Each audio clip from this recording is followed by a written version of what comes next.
And then we'll survey this system. This one looks like we started but didn't finish. Okay, an Arctic world. I think that's not exactly our style. But we could make it work, maybe. Let's go and reinforce our fleet. We want to make sure we're constantly reinforcing our fleet. Oh, we'll wait until they get back. And just a little bit at a time. Maybe a ship here or there to make sure that we're ready for war if we need to go to it. We are going to be a warring species because we do need to dominate other species to get our adaptive evolution going. This does take longer and longer each time, but we should be okay. All right, still working on holo theaters. Maybe another generator wouldn't be bad. Star system charted. Okay, so I'm going to have you survey there. You finished as well. Have you go down here. Hulks vivisected. Okay, so yeah, we got some science. That's good. From this one, we're gonna have him survey this because we might need to move down this way too. I don't know if there's anyone down here, but we should always be ready to claim it. Like 15 minerals is pretty good. Ooh, an abandoned gateway. So a gateway allows us to jump. They're actually more terrifying than you'd think. But we found an abandoned gateway here. They're called L gates. They go to an outside source. I would say, Construction I don't know if you get to see it or not, or if you, I don't know if you know like where it's at or not. Star system charted.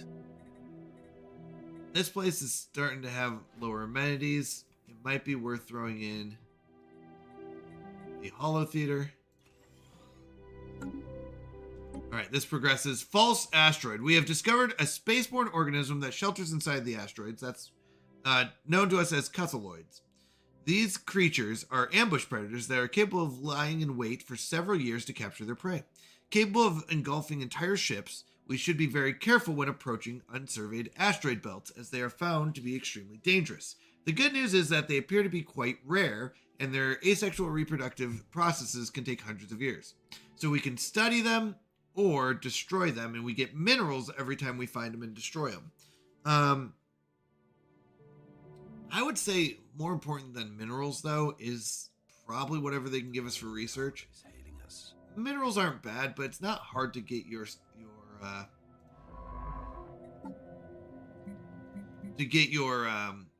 mineral production up. We're gonna have a whole mineral world here, mining district, so I'm less worried about minerals than I am the other things. And I don't know what we can research from them. I forget.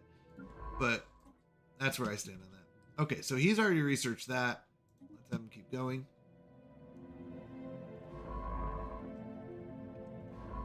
Oh, we're going to have you move down here. So he's going to survey this one. He'll survey down here. Oh, maybe up here is the way that it goes out. I can't tell. I thought it'd be down here, but maybe this dies off. Technology secured. All right, afterburners are good. Torpedoes. So I don't mind torpedoes. They're good later on. Torpedoes are great against big ships, and it's because of the last sentence at the bottom. This weapon deals additional multiplicative damage based on 100% of the target ship size. So if we're dealing with small ships, torpedoes don't matter. If we're dealing with really big ships, then they matter. And the big ships, the problem is you have to get close enough, right? You'll see the range for these torpedoes are 0 to 30. So the idea is that your super fast ships have to close the gap before the big ships blow them out of the air, space, right? So, but if you can get there, so you're going to have a bunch of small ships, you send them as fast as you can, and if they can get there in time, then they're going to do massive damage. It's not a bad strategy. I just don't love it because I prefer a Corvette swarm. So I'm less into these things.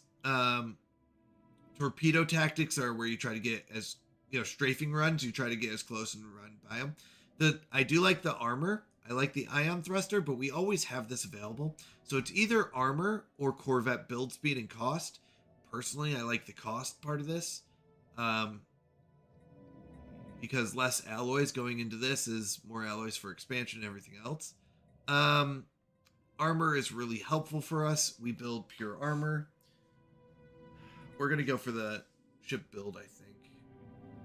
The cost is only 5 alloys per ship, but the speed is also nice. Yeah, we're going to go with that. It's a tough balance. I do like the armor. I really do. I don't want to underestimate that. Okay, Glup is a scientist. He's just out there exploring, so we can make his sensor range and survey speed faster and discovery speed. That's probably what we want. This is if we are already done exploring, but we are not. This is if we want to make him like a planet governor, which we don't want. And this is if he was the ruler, and he's not the ruler. He's just a regular scientist, so we're not going to do that one. We're going to do this, where he can now see further. Where are you at? I don't know where he's at, but that's okay. Is it this one? No, Gobble. Burgle Leader. I don't know where he's at, but that was Glop.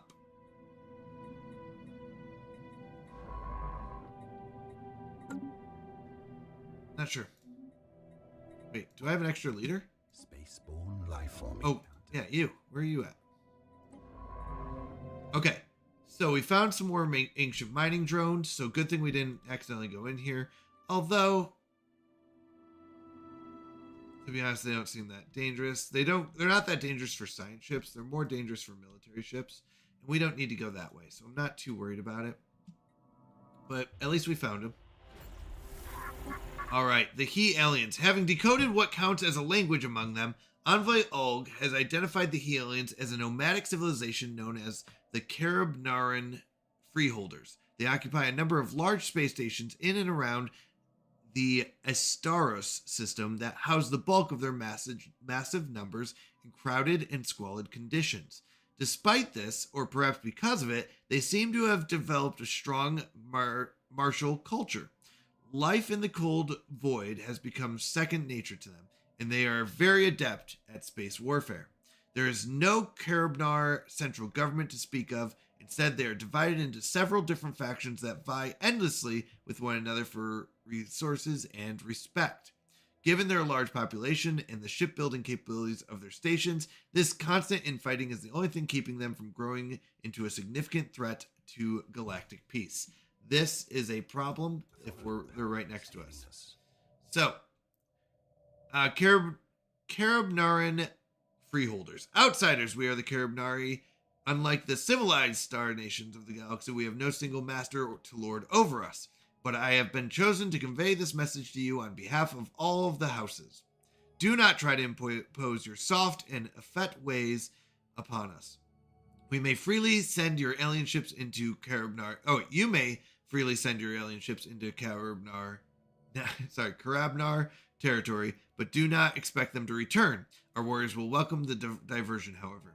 Transmit on this frequency only if you wish to offer tribute or if you have the need of mercenaries, as well as the means to pay for them. All right. Where did we find these bad guys? Is our question. That's not them. Where did we find them? Please tell me it's over here. Nope. That would have been good. Nope. That would have also been good. Oh, it's right here. So if we do make this... Actually, that's not a bad spot for us. This would be our choke point anyways. So the truth is they'll own like these spots and we're not going to be able to like take those early on especially. But if they ever do like try to spread out, this is going to be our primary point of resistance anyways. So we're going to have a defense built up, which is good. That's what you want. Now, I don't want to fully reinforce this because I do need to go ahead and have them build. So we're going to go to our shipyard. We're going to build 2 more corvettes. Keep 100. Anomaly found. We'll come back for anomalies later.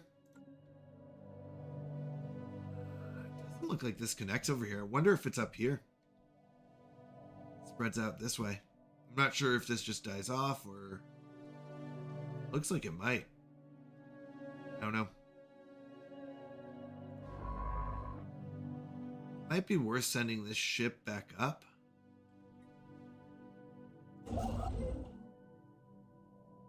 Because if it splits off up here, or does this... Construction complete.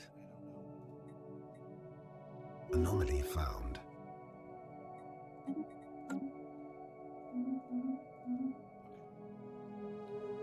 So we're still looking. Like I said, I think this is going to be our lead. We're going to have him finish surveying this one. We might even come down here and see. Or this way. We got to figure out where our choke points need to be. That's what we're looking for. Now, I know no one's coming in through this way. So if this just kind of connects and dies out here, that'd be good. We know that no one's coming through this guy. Charted. Okay, gonna have him go this way. That's an interesting path. I would have had him go this way, but that's okay. Let's see what's there. Anomaly found.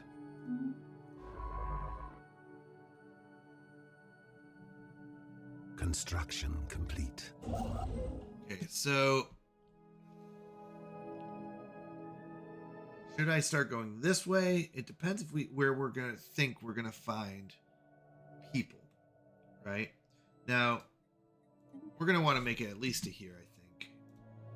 Star system charted. Star system charted. Okay. Let's go. I'm thinking this isn't really connected. So I want to go this way. I want to see what's over here. And see if we need to find anything. Because I'm trying to figure out how this is all connected. It could be back here. I thought these would be. They're not. So are these connected? Are these not connected? And then you just come down and around? Yeah, down here. Do you see this? Do you see that, though?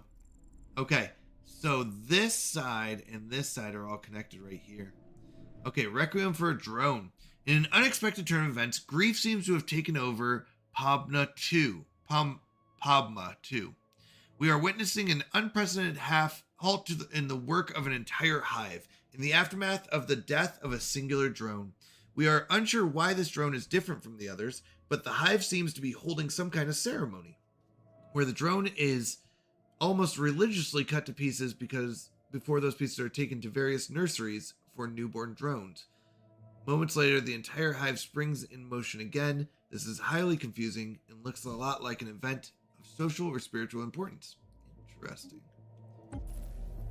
Now, we have made first contact with mysterious aliens in the Urin Talk system. For now, we have codenamed them the Tau aliens. So let's go and send someone to translate their language. Urig Talk. Right here. So, does look like they're hostile. Oh wait, that's... Yeah, look, those are the shardlings. Ruby crystal shards. So it looks like they're covering a Gaia world and a Tomb world. Interesting. But you'd have to go through all of these vessels, and I imagine they're, yeah, like 7, 10,000? 2, well, 3, 4, 5, 6, 7, about 8,000.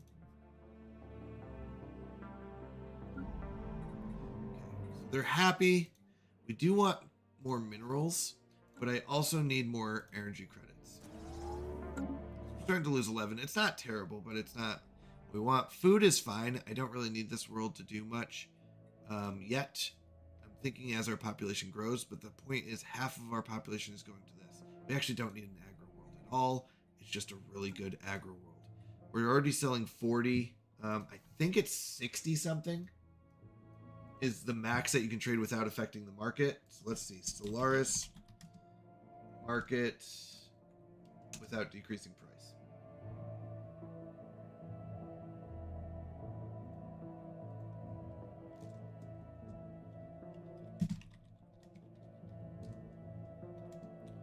Decreasing price. This is one of those just in-game mechanics where you have to remember how much can you buy and sell without it increasing or decreasing.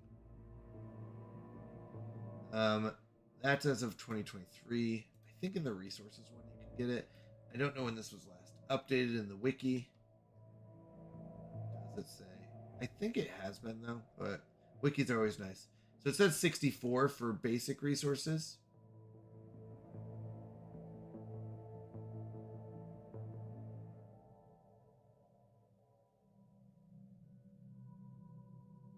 I don't know if that's still true.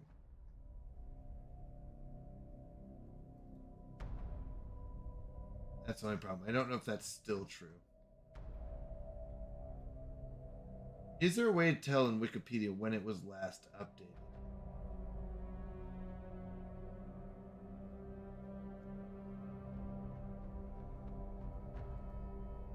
Well, we'll stick to that. So we can actually sell another like 10.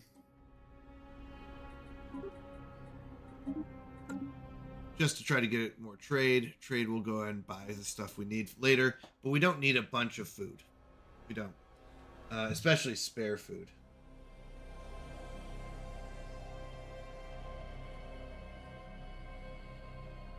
So we do know that this area here all comes through this spot. Construction complete. Looks like it might go up that way. Technology secured. Okay, we're gonna wait. Fleet command limit was fine. Food from farmers we definitely don't need. Naval capacity is good. Naval capacity from soldier jobs isn't bad. Gene clinics are interesting. They boost the population growth and provide amenities.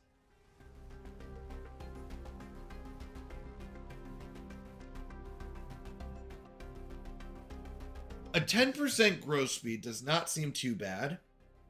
And since it also gives amenities, we might not need, and 1,500 amenities, we might not need the holotheaters. Now, the other thing to think about is, or do we want to go for naval capacity, try to have a big navy for when we find someone, declare war on them, and take them over. 35 months, we'll be getting that, which is a big deal, the basic combat rules. This would be 39 months, we can increase how many ships we can have, or we can start going with more population speed, getting us more resources. This one's not bad. It gives us defense and +2 per soldier job. Each of our plants creates soldiers. We look at this, like this creates how many soldier jobs? 200. So 600. Oh, sorry, 6. So 6 times +2. So it's not 600 really. Think of it like 6. So this would give us 12. This would give us 25.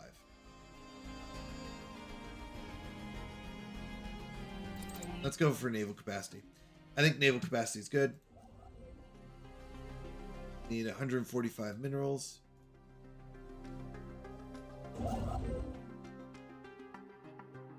Star system charted.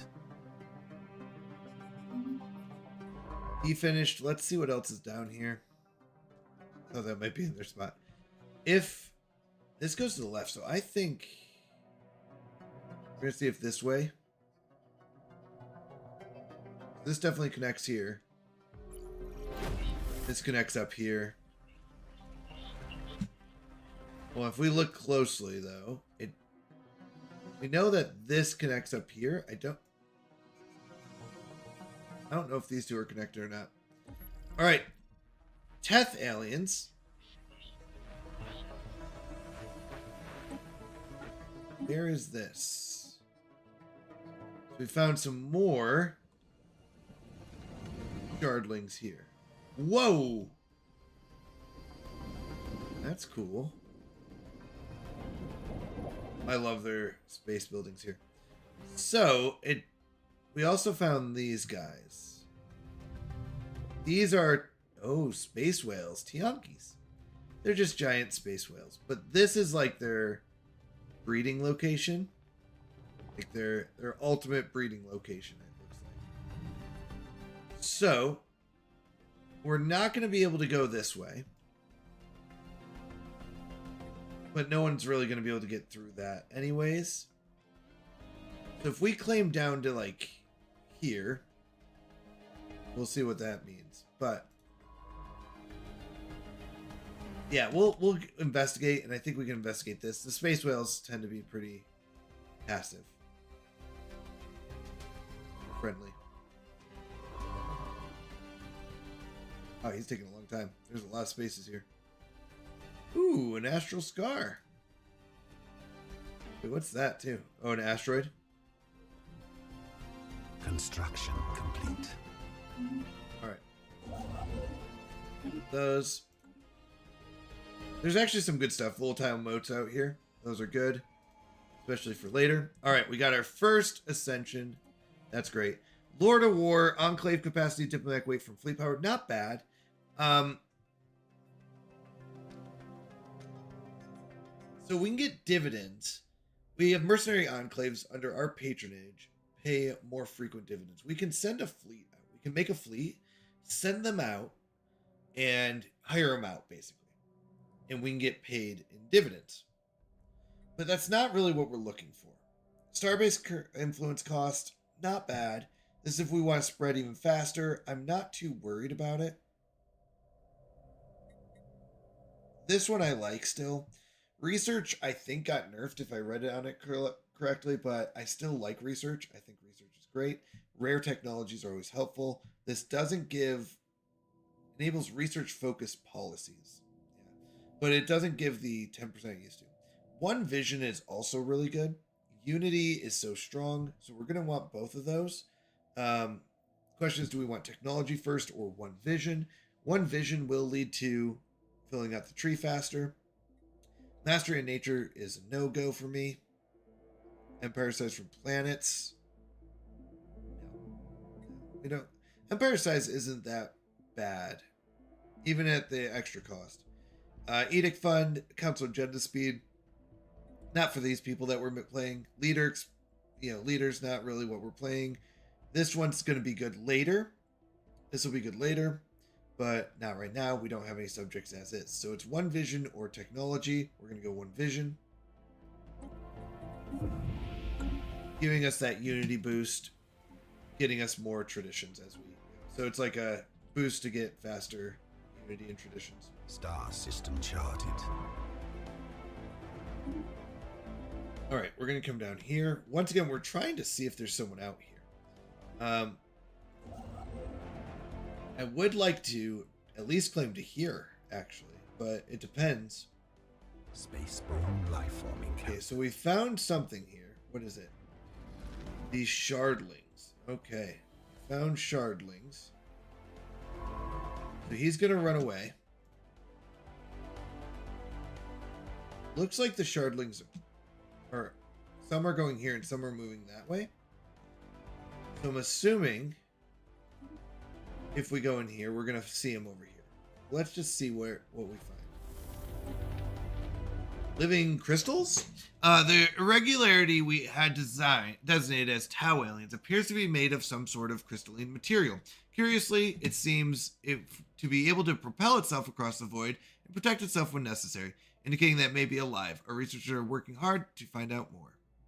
So, I'm thinking they're coming in.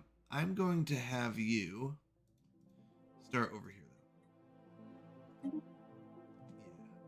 I don't want you going down this way. I think they might be coming in this way. If they are, I want you to leave. We saw them moving. It doesn't mean they are guaranteed coming in, but we did see them moving. This way. Now, they could have just been going and hovering over this planet. That's why I'm going to have them start surveying. Yeah, they might not be coming in. Just have to be careful. Construction complete. Okay. Let's claim this spot. We can build a couple more ships. We are going to need 19 months. We're going to need to upgrade our ships. I think that's the one. There's two. It's either one or two. Basic combat rules are the second one. But one of them allows us to get the ability to kite. So right now, if you look at our ships, Humans think they own everything. Probably American. Jamie Grens, welcome back. Good to have you. How are you doing? Thank you for the follow again. I appreciate it. How have you been? So right now they just kind of balance. They just kind of do their own thing. The ships do. We're hoping we can give them some I have arrived. actual good. How about you? I'm doing fantastic. Life is good. Honestly, God's been blessing me all over the place, and it's very nice. I'll be honest. So Thursday, I don't know if you heard, but Thursday I had an interview, and I got an offer the same day. It's a role that I was nervous about as far as like when I'd be working and stuff, and it actually matches my availability and everything else. So it was really nice. I'm very excited about it. How are you doing though? Anything new and exciting going on? All right, long-range scanners have picked up readings of the Tiana Vex system that could be best be described as giant heat blobs. It's worth investigating. Okay. Yeah, I'm very excited about it. I was very nervous if I were to get like a job, how would that work out with my schedule? And God provided a way. Star system charted. So I'll be honest, I was kind of nervous that it's like, well, if it's full-time, I can't, see family and I can't stream as much, which I feel like the stream has come a long ways. If it's part-time, it probably won't pay enough. And God said, don't worry about it. And he came up with a third way. So it's contract, but it's not contract like you work for 6 months and part-time or full-time. It's contract where you get paid based on how many tickets you complete. There's no minimum, no maximum no minimum that you have to do, no maximum to like, you can only do this much per week. So, and it's whenever you want to work on the tickets. So it's a pretty good job, good thing. It was a third path I didn't even think existed. God opened a door I didn't even see. Our researchers have finished investigating the reports of extraordinary free-floating crystal-like objects observed in the Saldean Despoilers system. Their findings are startling. The ship-sized objects and their slightly smaller but equally crystal-like satellites at first appeared inert, but sudden shifts in their orientation relative to our ships and new energy signatures emerging from within the prisms indicate that they should be regarded as hazardous and approached with caution. Even should we not find a martial use for them, studying a shattered crystal would no doubt yield interesting results. So easy prey would give us more damage against them. When we kill them, we get 500 minerals and some influence, but I would prefer to study them. Foreign power is I don't remember what you get from each of these, but from studying them, but the extra damage specifically to those, we can clear them out ourselves. That's what I think. Truth is, I don't think we need to explore down this way anymore. We're not going to be able to sneak by these. Well, we might. Might be able to sneak by them. I just don't know what you'll find. That's what scares me. construction complete. All right. So we finished there. We need 600 for all the mining stations. So let's just pick one to start with. There it is. 3. Work. And as we get more minerals, we'll build more of those stations. We've got 200. Let's build one more missile corvette. Star system charted.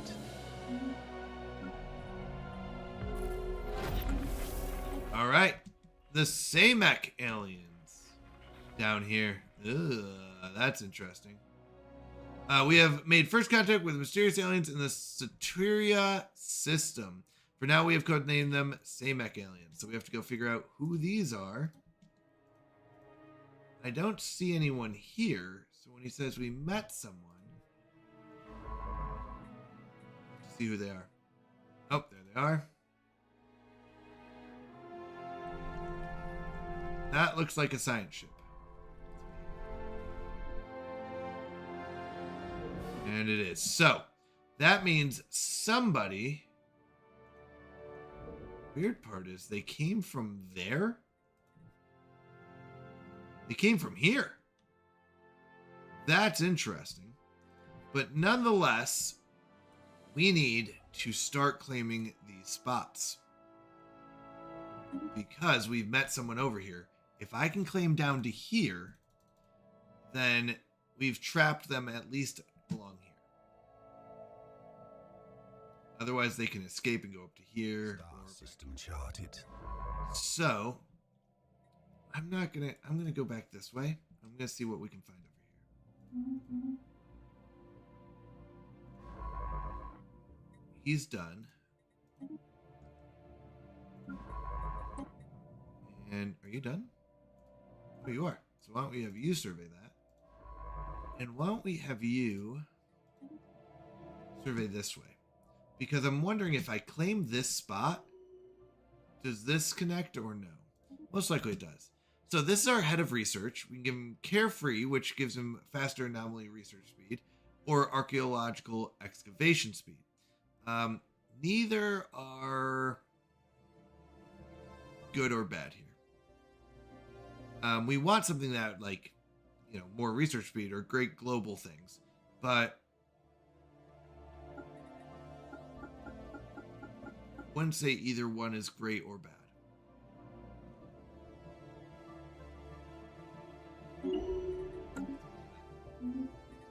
I don't think there's a right or wrong. What does this give us? More mining districts? I don't think I need more mining districts. We're okay there right now.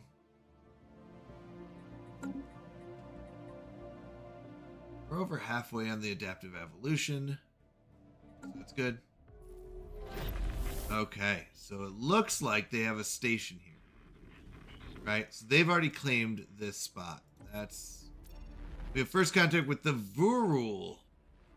That's interesting because that's different than the other people we met. So,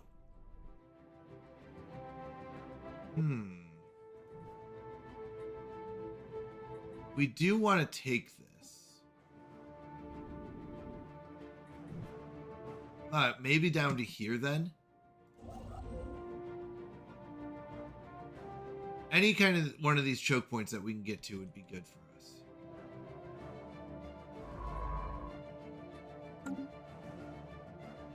Looks like there's a couple people down here, so let's make sure we're ready to fight them when we get the chance. That will be the big part. I am nervous that this might connect over here. So we're going to send this guy up and see how far this goes. This guy's coming down, and he's going to go down this way. Spaceborne lifeform encountered. Our economy is actually pretty well balanced. I know it looks negative, like 3 negatives, but that's not too bad, actually. Let's be honest.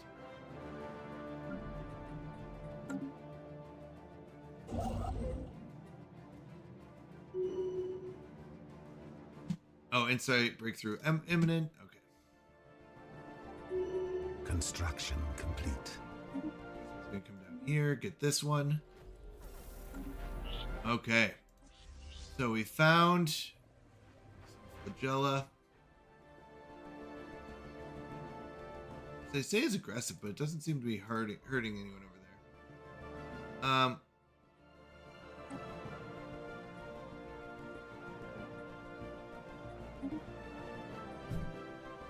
Because this one seems to be claimed, I want to know where these guys are coming from.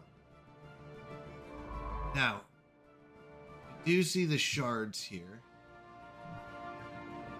And I don't know if we'll be able to get past them. Can't get past these guys.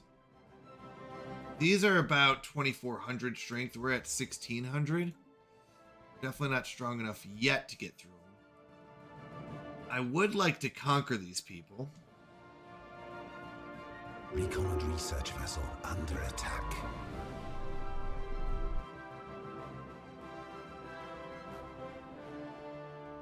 By whom? By these guys. Nope, run. Recon and research vessel destroyed. Okay, we did tell them to try to hurry up and get out of there. So, not good. I thought maybe they could make it through and they wouldn't attack us, but they did. Rude. We don't have that yet. Okay.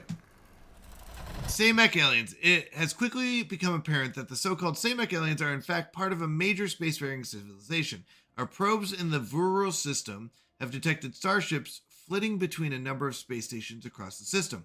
And there's a large military station near the system's star that seems to act much like the outpost we build in the systems we claim. We have been able to intercept considerable volumes of communication traffic, but so far, accurate translation have proven elusive.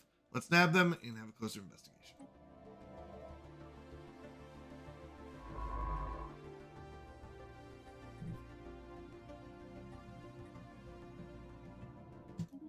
All right, so we did get basic combat rules. That's really big.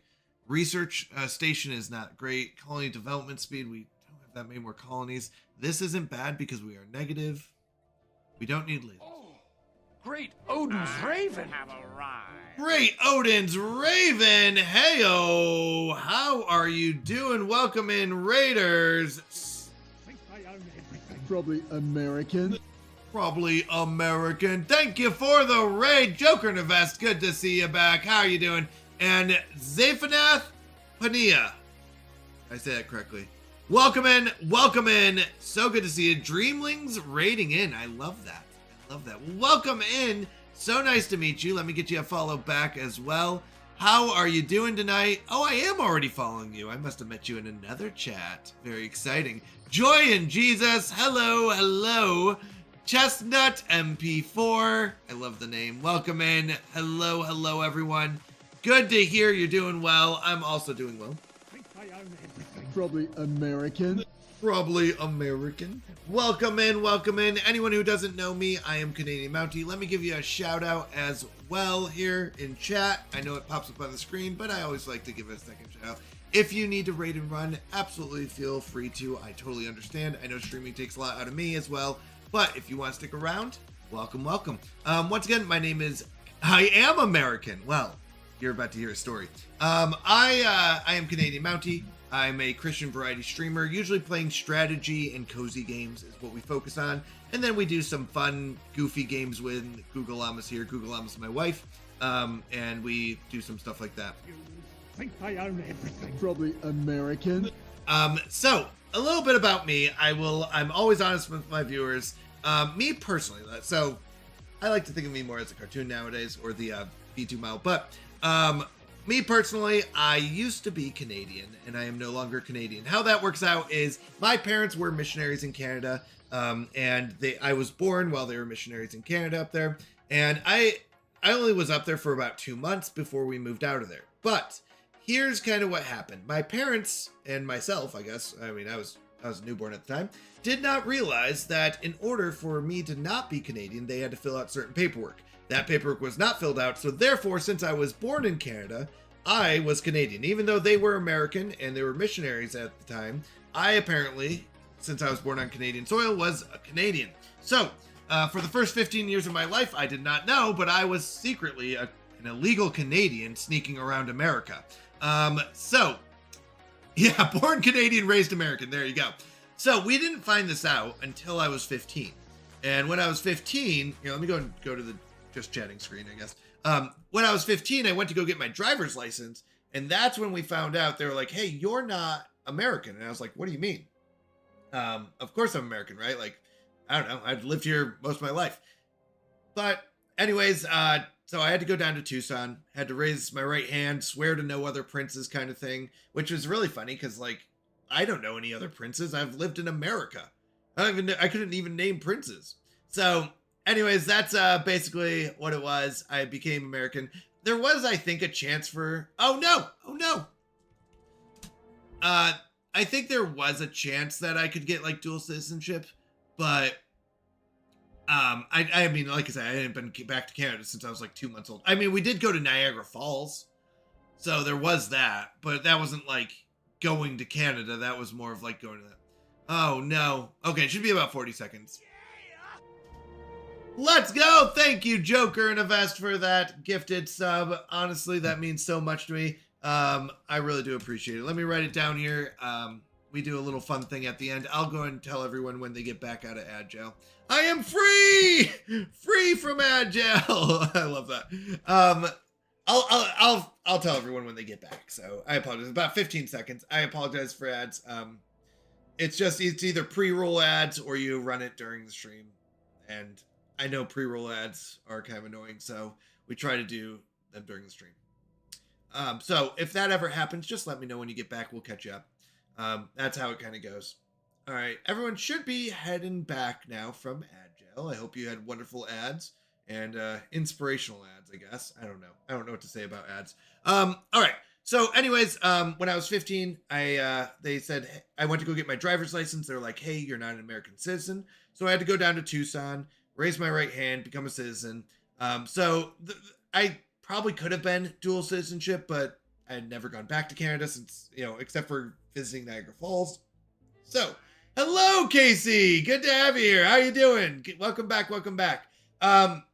So I am not Canadian anymore. I guess about over 50% of my life I haven't been Canadian, but my friends always joked about it. Once we found out, they were like, oh, we're going to call Border Patrol because Arizona, we had Border Patrol up. So good news. They weren't really looking for illegal Canadians as much. So I don't think I had too much of a problem. It's 2:20 a.m. and I just got home. Casey, partying late, I tell you. Welcome in, though. Good to have you here. So anyways, that's a little bit about me. We like to have a lot of fun here, hang out. We do play games, but a lot of times it's more of just hanging out and chatting. We'll get back to the game itself. But yeah, welcome in. Thank you for the raid. I really appreciate it. I appreciate you trusting your community with me. I'm excited to catch your next stream. I always love meeting other streamers. If you ever are in here, as long as I've never had anyone do it inappropriately, but you are free to let other people know that you're a streamer. I love supporting them. So if there's anyone in here who's a streamer, let me know. I follow everyone. I hope that doesn't offend anyone, but I follow everyone that comes in. I'm excited to catch it. yeah, Chestnut. I'm glad you get to be a part of that story now as well. You know about it. I'm not truly Canadian. I just don't like people. So some people are like, what? How dare you represent the Canadian mountain? And I'm like, I don't know. It's just a V2 model and a fun story. So my coworkers and I got dinner and drove an hour and a half to a haunted attraction. Nice. That's fun. Same. I like helping our restaurant. Yeah, me too. It's fun. And there's honestly just a great community. Canada is cool though. It is cool. Zaf's a Christian streamer. Nice. That's exciting. We just finished. Oh, good. So we start off every stream with a Bible reading. Yep. So what Bible verse or what chapter or verse were you guys reading today? We're going through the book of John. We just got to the second part of chapter 9 with Jesus healing the blind man was our last stream, and then him going before the Pharisees and kind of saying what happened. So that's what we're going through. But yeah, so anyone who's interested, we do have a wonderful Discord. If you want to join, feel free. I think it's a good community. We have a lot of fun. We have just made some improvements and we're continuing to improve the Discord. We just got Me 6 installed and we're going to be adding roles and stuff like that. But we got a few new channels. We've got like a prayer and praise channel where you can post. We've got a lot of good stuff, actually. Food, farm, if any farmers and stuff. Ooh, Psalms. Psalms are so good. I do love the Psalms. I really do. That's awesome. So I stream on Fridays, Saturdays, and Sundays from 7 p.m. to 3 a.m. Eastern time. So we got about a half an hour left, just a heads up there. But so 7 p.m. to 3 a.m. Friday, Saturday, and Sunday. We usually kick it off with a Bible reading. We kick it off with a Bible reading. We discuss it. It's really fun to talk about, and yeah, great discussion. Yeah, it really is. I think that's helped me grow in my Christianity. So I don't just do it. Honestly, I do it a lot for myself, even more than viewers sometimes. Where I found I grow the most when I'm discussing what I believe with other Christians and backing it up with what the Bible says. Right? What does the Bible have to say about this? That is really where I've learned the most and grown the most as a Christian. So. Joker joined in on the reading and discussion. Nice. Yeah, so it's a very open Bible reading. We'll read the section. We'll talk about it. I usually have some bullet points that things that I thought about when I read it. And then we go into either games with Google Llama or the game of the night. Games with Google Llama is usually where we'll do things like Plate Up, or we'll do Kiwi was a fun one. We tried Chain Together, which was fun. No, Chain Together actually was fun. Things like that. And then Google Llama goes to bed and I play solo games till 3 a.m. if that's the case. And chat joined in with the discussion. Good. Honestly, that's so important during Bible readings. I found I grow the most when people ask questions. Whether you're a Christian or not a Christian, I think asking questions or talking about it is really a big part in the growth and the community. And I'm so impressed with the Christian community here on Twitch. I talk about this a lot, but I really am. It's pretty amazing, the people you find. So I'm very excited to meet you all. I'm excited to see you around more. I'll catch you in Zaf's streams and stuff like that. So yeah, I'm very excited. All right, so anyone who doesn't know what this game is, this is Stellaris. It's a it's a 4X game. What that means is it's a very, very detailed space game, is what it is. We are doing some research options here, and our economy is fairly balanced. Like, we've got 1.9 thousand energy credits, but we're losing 7 per month. So 7, that'll take a long time before we completely run out. I'm not too worried about it, but we'll go and research this. So let me introduce you to our species. So you create a species, you send them into space, and you start exploring. We're fairly early on, so there's a lot of space to explore here. But let me introduce you to the Sildaean Despoilers. Now, I will say most games, I like to run the peaceful route. I like to be friends with everyone. It's kind of fun that way. But viewers wanted a species who ate other species. So there's only a couple options for those in this game. So we decided to appease the viewers, and we decided to go with these guys. We made them ourselves, and here's how they work. So let's start off with the species. I hate to rain. No, that's why I was saying, if you guys need to run, I totally get it. It is late at night for a lot of people, but I appreciate it. It's great meeting you. Thank you. Yeah, get some sleep. God bless. Have a good stream. You have a wonderful night. Get some good sleep, and I'll see you around. Like I said, I appreciate you coming in. Means a lot to me. So this is our species. We are what we call adaptive evolution. And how that works is we are what we eat. Yeah, sounds good, Zaf. That's great. We are what we eat. So we actually adapt, or, I guess you can say evolve, adapt based on what we eat. I'm going to head out. Church in the morning. God bless. Mountie, have a beautiful night and a great stream. Thank you so much, Joker, for coming in. Once again, great seeing you. So we started off as just organics who eat food, and these malleable genes, which allow us to adapt to whatever working environment we're in. If we're working in the mines for minerals, then we get, we have the claws for that.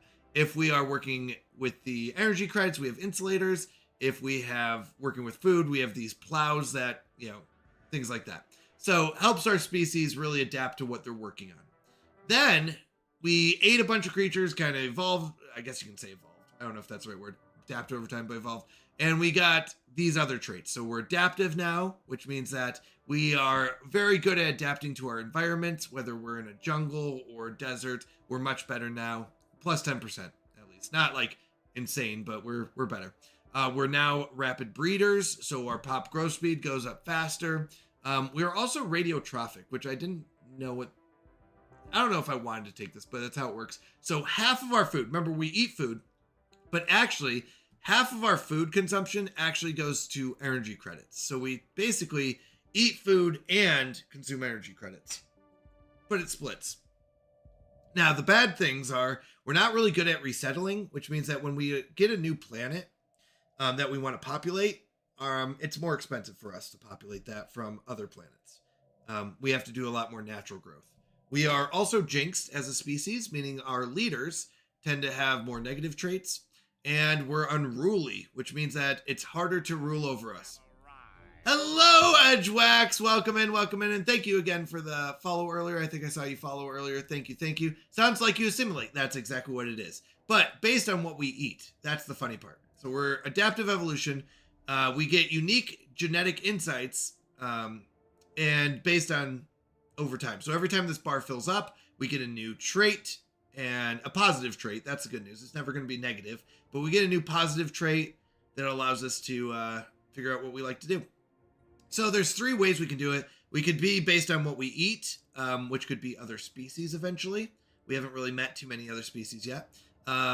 It could be based on planet colonies, colonizing planets, or based on what is this? Situation progress from alien species that are slaves or better leaders and subjects. So, yeah, we haven't met a lot of other species, so we're just going based off of colonizing. Now, this is us right here. This means that based on our species, we are going to go military.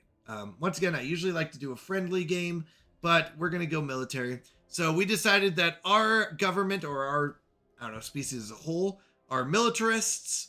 We like to fight. And we're also authoritarian. We like to rule. So we're ruling military people.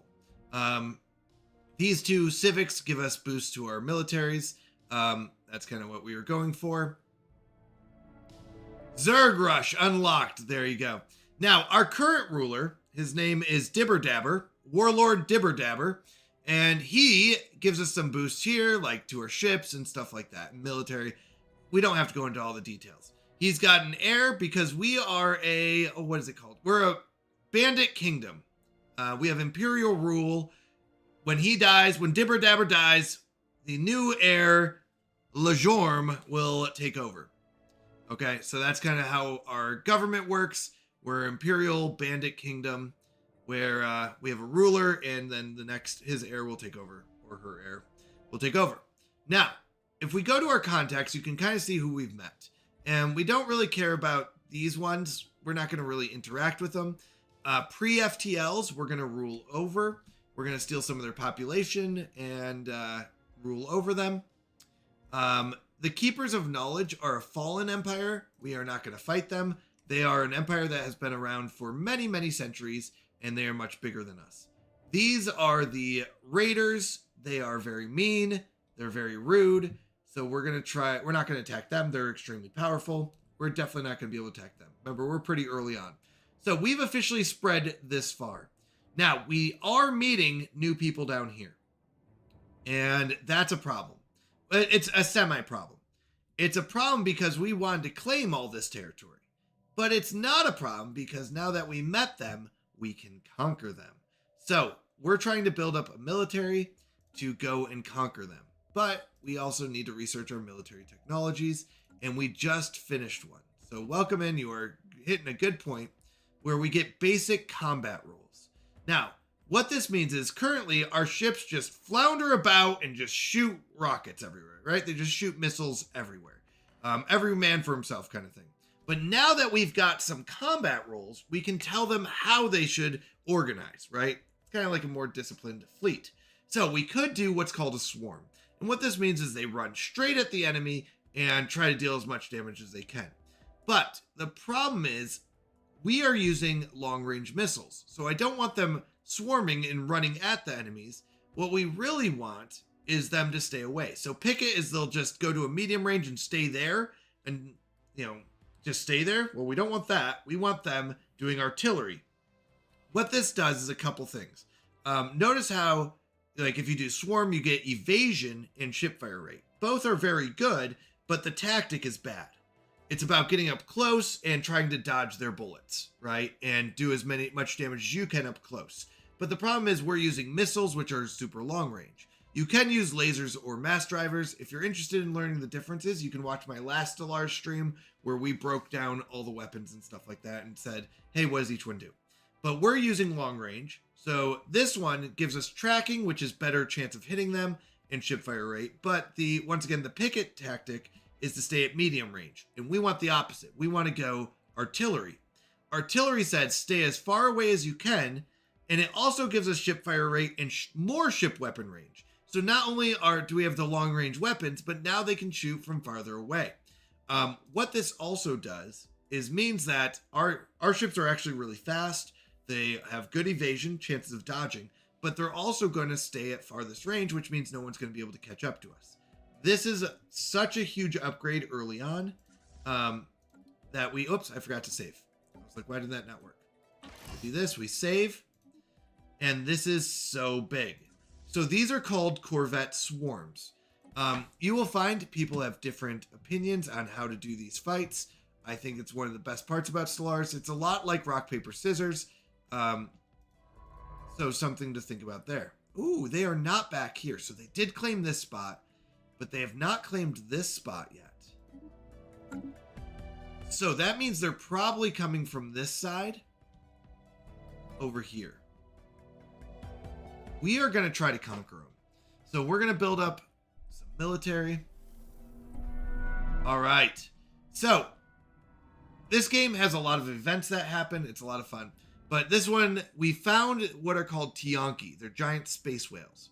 The spaceborne life form, which the Sildaean head of society research has come to refer to as Tiyanki, are docile creatures. Capable of accessing some lower dimension of subspace, they roam from system to system with remarkable ease.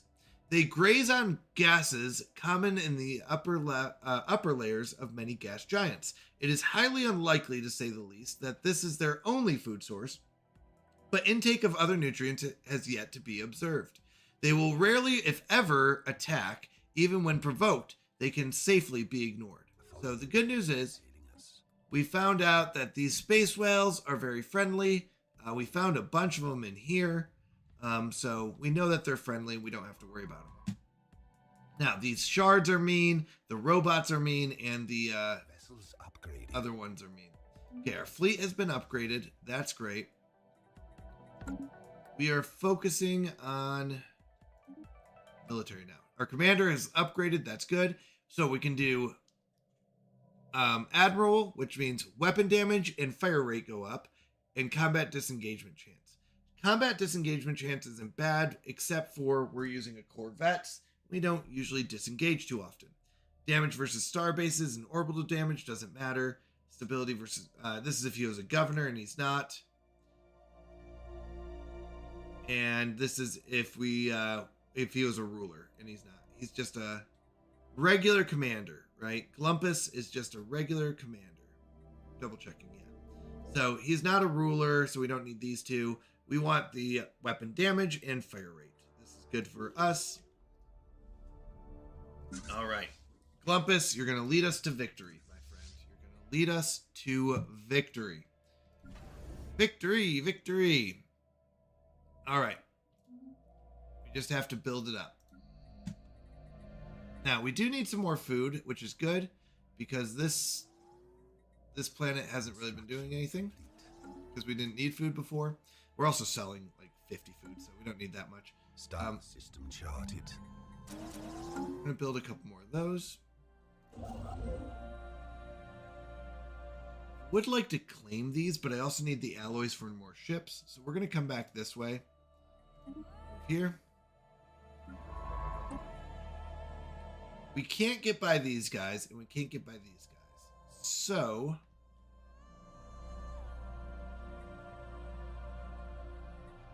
where do we go?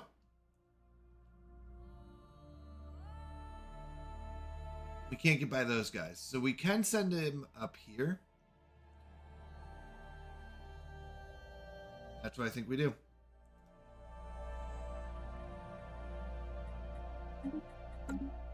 All right, that's what we're going to do. We're going to go up there. All right.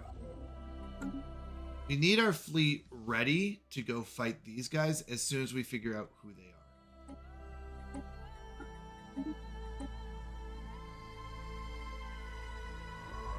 Very important.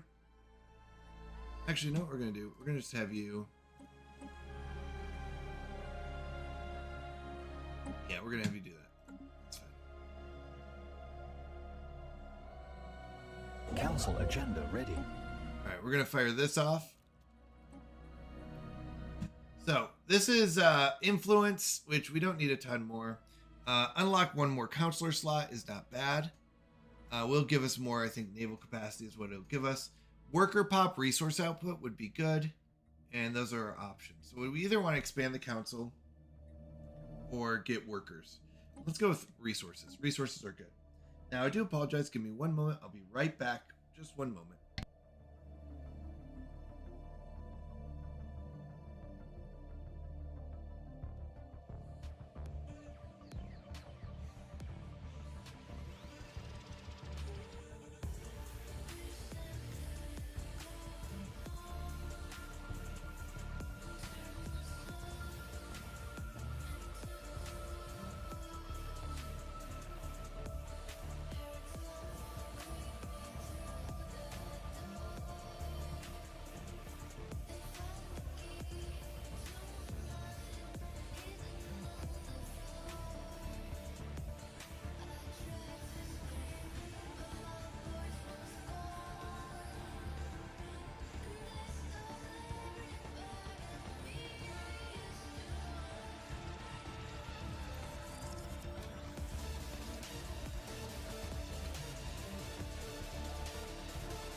Sorry about that. Apologize, just had to run to the bathroom, so I apologize. Let's get back into it. All right. Thank you for being patient there. I'm sorry. Okay.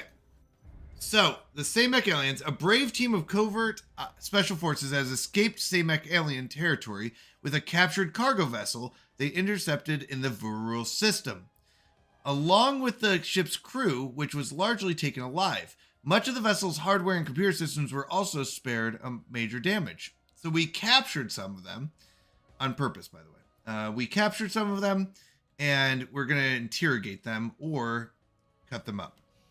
Though the operation went without a hitch and our operatives were able to escape without pursuit, it is probably too much to hope for that the Samek aliens remain ignorant to our actions. So we can interrogate them.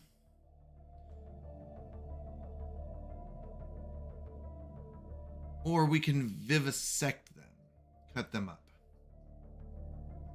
We will likely find out more from this approach, but the Samek aliens will be extremely displeased when they find out the first contact process advances. Well, since we're going heavy into military, we're not actually too worried about them finding out and being angry with us, because we're planning on going to war with them anyways. So let's do this. It's the more sick way to do it, but we're going to do it. So, yeah. Now, we need to prepare our fleet. I'm thinking we're going to want at least 2,000, if not more. But based on what they put on their ships, we should be able to beat them. That's not a guarantee, but now that we've also got the combat computer artillery, that will be really good for us. Star system charted. I'm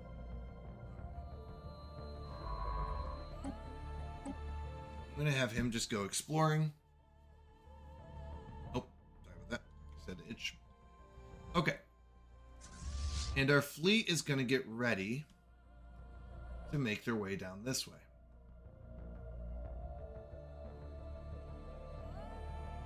Tactical retreat.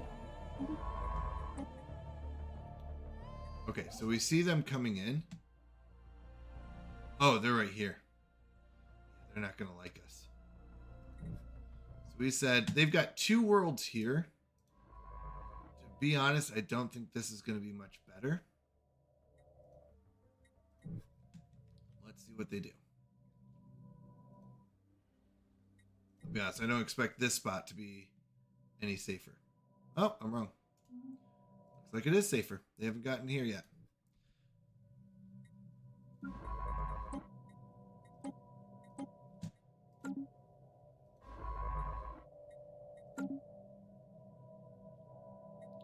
They're not going to be happy with us, but... All right. Alien study complete. We have concluded our study of the Samek aliens we recently captured. The hostages proved unwilling to cooperate with us, but this became a moot point as we began to cut them open. We now know much about the internal functions of their bladders, otoliths, grappling fins, and other body parts. Oh, too much. Giving our genetics research valuable xenobiological data. Driven to terror by the cruelty of our actions, a handful of the aliens, who we now know to be Gyro Reachers, cooperated with us as we sought to translate their language and access their computer systems. As a result, we now have a considerable intelligence we are able to deploy against them should we need it arise. So, most satisfying conclusion or a most satisfying conclusion? So, ends the first contact of Sovereignty of Gyro.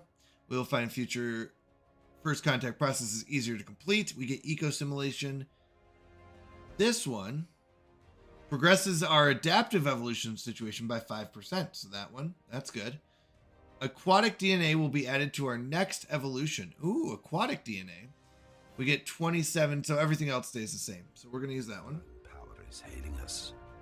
So, we wish you no harm, Sildaeans, but know that we do not look kindly upon our kind being subjected to unspeakable atrocities on your operating tables. You have already earned our eternal displeasure. Do not push us further. So they are egalitarian pacifists. They are probably the most friendly people, pretty close to the most friendly people. Your kind will not threaten our warlord, or you will serve the warlord whether you wish to or not. They're not going to like us, but we're going to war with them anyways. So, we have met them. They are already owned over here. So they own this. And as you can see, they own pretty much all of this. So this way is where they're going next. Now, if we can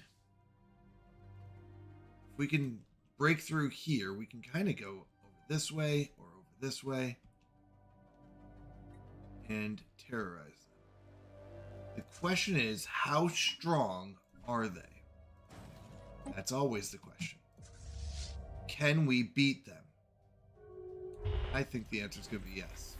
Now, they closed borders to us. How dare they? No, I'm just kidding. Although we have been unable to discover much about the mysterious vessel in the Varula system, the most convincing current hypothesis based upon its behavior and the patterns of the still undecipherable signals we have intercepted from it is that it belongs to a previously unknown spacefaring civilization.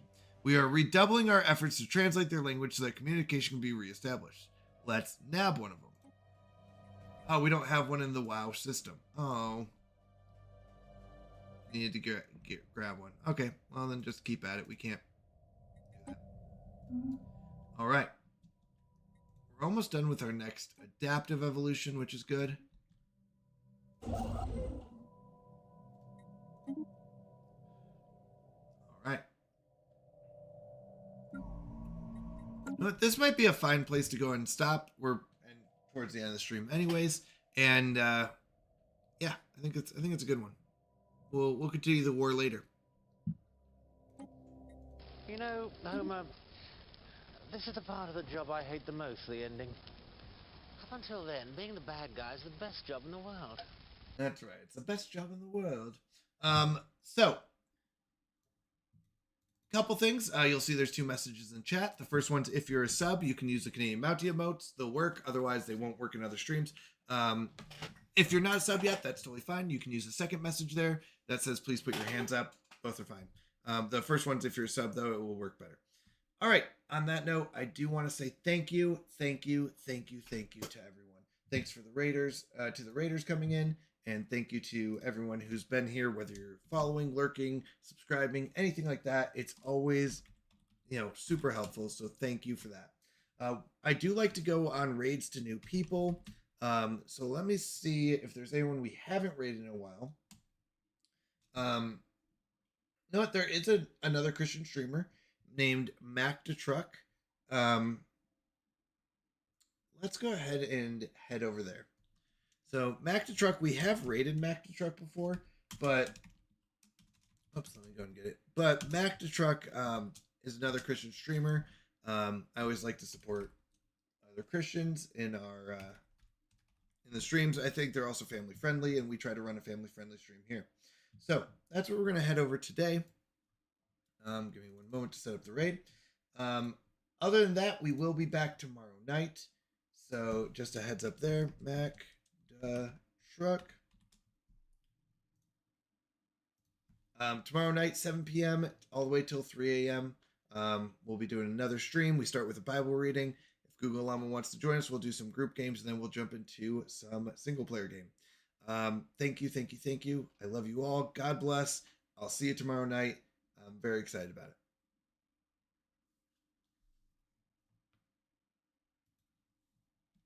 Yeah, we'll do that. Alright, so I need to make a couple things here. Ooh, can I